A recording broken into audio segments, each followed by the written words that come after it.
Welcome class 8th in today's class. Students, in our previous class I have explained about East India Company, and today we will continue our chapter with French East India Company. The French East India Company set up settlements at Chandannagar in Bengal, Mahe in Kerala, Karaikal and Pondicherry on eastern coast, and Mauritius in the Indian Ocean in 1664. French east India company French government की company थी जो funding और हर तरह की activities के लिए French government पर dependent थी। फ्रेंच पावर का इंडिया में एक्सपेंशन करने में पौंडीचेरी के गवर्नर जनरल ड्यूप्लेक्स का बहुत ज़्यादा रहा है। Next topic is rivalry in trade. 17th और 18th सेंचुरी में यूरोप की दूसरी बहुत सी कंट्रीज़ के रूलर्स ने मर्चेंटलिज्म की पॉलिसी अपनाई। Mercantilism is also known as commercialism.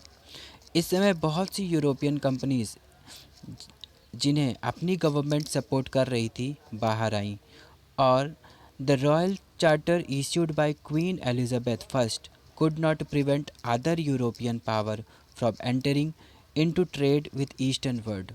जिस समय इंडिया में इंग्लिश आए, इंडिया में वेस्टर्न कोस्ट में पोर्टुगीज़ पहले से ही आ चुके थे। They had their base at Goa. The Portuguese explorer Vasco da Gama had discovered the sea route to India via the Cape of Good Hope in 1498। और यह कहा जाता है कि यहाँ से जिन चीज़ों को लेकर वह अपनी कंट्री वापस गए थे उसे उन्होंने 60 टाइम्स मोर प्रॉफिट के साथ सेल किया था।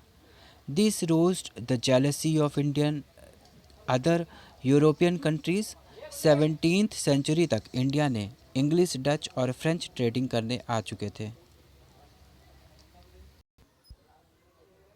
They all wanted the same goods, the fine quality of silk and cotton, spices like pepper, clove, cardamom, etc., which were in high demand। और ये सभी बहुत ही कम प्राइस में गुड्स परचेज करके उन्हें हाई प्राइस में सेल करके मैक्सिमम प्रॉफिट कमाना चाहते थे।